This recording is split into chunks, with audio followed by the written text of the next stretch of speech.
आज के समय में किराया इनकम का एक बहुत अच्छा सोर्स है। आज जहां आप अपनी किसी खाली पड़ी प्रॉपर्टी या मकान को किराए पर दे करके अपनी इनकम बढ़ा सकते हैं, तो वहीं किराए के मकान उन लोगों के लिए वरदान साबित होते हैं जो पैसे की कमी के चलते अपना खुद का घर नहीं बना पाते हैं। लेकिन किराए की प्रॉपर्टी को लेते या देते समय कुछ इंपॉर्टेंट चीजें होती है जो हम रिटर्न एग्रीमेंट के थ्रू तय करते हैं। सो गाइस, मैं हूं ईशान और आज की इस वीडियो में मैं आपको 11 ऐसे पॉइंट्स बताने वाला हूं जो आपको कोई भी रेंट एग्रीमेंट तैयार करते समय जरूर ध्यान में रखने चाहिए। साथ ही वीडियो के लास्ट में मैं आपको बताऊंगा कि रेंट एग्रीमेंट करने के लिए क्या क्या रिक्वायरमेंट होती है। तो चलिए शुरू करते हैं।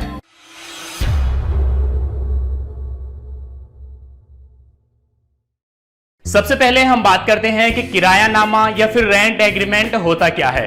जब किसी प्रॉपर्टी को किराए पर देने से पहले किराएदार और मकान मालिक एक लिखित समझौता तैयार करते हैं तो उसको रेंट एग्रीमेंट कहा जाता है। रेंट एग्रीमेंट में मकान किराए पर लेने और देने से जुड़ी हुई शर्तें लिखी हुई होती है जिस पर मकान मालिक और किराएदार दोनों की सहमति से सिग्नेचर भी होते हैं, जो फ्यूचर में अच्छे तालमेल के लिए बहुत ही फायदेमंद साबित होते हैं। अगर किसी भी तरह का कोई बदलाव मकान मालिक या फिर किराएदार की तरफ से होता है तो उसको भी रेंट एग्रीमेंट के अनुसार ही पूरा किया जाता है। रेंट एग्रीमेंट बनवाते समय आपको कुछ पॉइंट्स को हमेशा ध्यान में रखना चाहिए।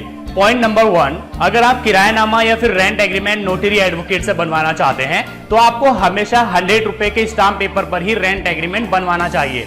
कुछ लोग 50 रुपीज के स्टैम्प पेपर पर रेंट एग्रीमेंट बनवा लेते हैं, जो कि गलत है, क्योंकि स्टैम्प पेपर एक्ट के अनुसार कोई भी जनरल एग्रीमेंट 100 रुपीज के स्टैम्प पेपर पर ही वैलिड होता है। पॉइंट नंबर 2, किरायानामा या फिर रेंट एग्रीमेंट किस दिन और किस तारीख को बनाया जा रहा है और प्रॉपर्टी कितने समय के लिए रेंट पर दी जा रही है, ये भी रेंट एग्रीमेंट में जरूर लिखना चाहिए। पॉइंट नंबर 3, स्टैम्प पेपर पर मकान मालिक और किराएदार दोनों के सिग्नेचर होने चाहिए और उनके आधार कार्ड की फोटोकॉपी भी रेंट एग्रीमेंट के साथ अटैच होनी चाहिए। पॉइंट नंबर 4, कोई भी किरायानामा या रेंट एग्रीमेंट गवाहों के बिना पूरा नहीं माना जाता है, इसलिए जब भी आप रेंट एग्रीमेंट बनवाएं तो कम से कम 2 गवाह जरूर होने चाहिए। पॉइंट नंबर 5, किरायानामा या रेंट एग्रीमेंट में किराएदार और मकान मालिक दोनों का नाम और पता साफ साफ लिखा हुआ होना चाहिए। इसमें किराएदार का पुराना पता जहां वो पहले रहता था या फिर उसके आधार कार्ड में जो पता है वो पता भी लिखा हुआ जरूर होना चाहिए। इसके साथ ही जो जगह किराए पर दी जा रही है उसका पूरा पता भी उसमें साफ साफ लिखा हुआ होना चाहिए।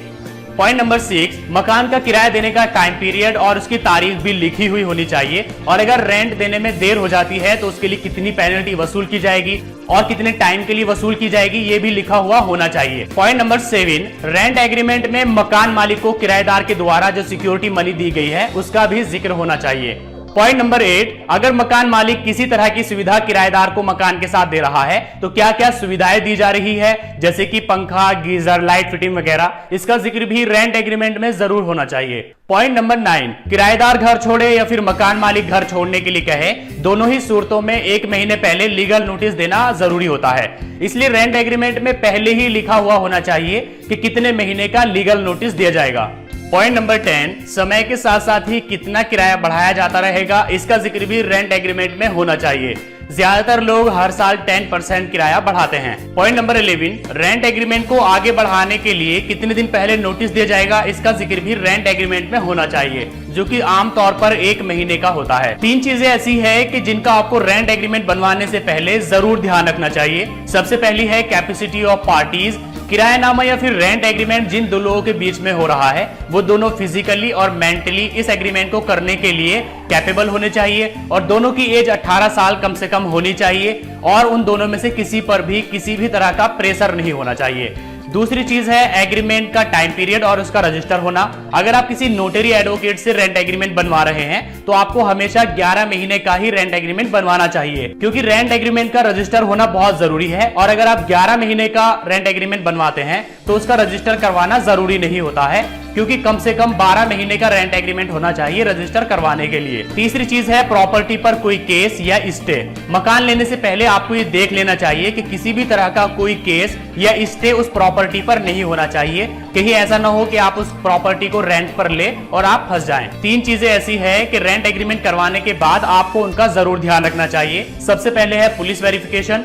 मकान रेंट पर देने के बाद मकान मालिक को अपने किराएदार का पुलिस वेरिफिकेशन कराना जरूरी होता है, जिसका प्रोविजन सीआरपीसी सेक्शन 144 में किया गया है। इसके अनुसार हर एक मकान मालिक को अपने किराएदार का पुलिस वेरिफिकेशन कराना जरूरी होता है, वरना उसे कानून के तहत जुर्माना भी देना पड़ सकता है। दूसरी चीज है मकान का रख रखाव। आप जो प्रॉपर्टी किराए पर दे रहे हैं उसे समय समय पर आपको चेक करते रहना चाहिए कि उसका रख रखाव और देखभाल सही तरह से हो रही है या नहीं। तीसरी चीज है कि किसी बड़ी प्रॉब्लम से बचने के लिए आपको अपने रेंट एग्रीमेंट को रजिस्टर करवा लेना चाहिए। पक्का किरायानामा या फिर रेंट एग्रीमेंट बनवाने के लिए सबसे पहले आपको एक रिटन रेंट एग्रीमेंट तैयार करना होता है, जिसमें दोनों पार्टीज की फोटो और आधार कार्ड की फोटोकॉपी अटैच होती है। साथ ही 2 गवाहों के आधार कार्ड की फोटोकॉपी भी अटैच होती है और जितने महीनों के लिए रेंट एग्रीमेंट बनवाया जा रहा है उसके टोटल रेंट पर जो भी स्टैंप फीस लगेगी वो फीस भी आपको उसके साथ अटैच करनी होगी।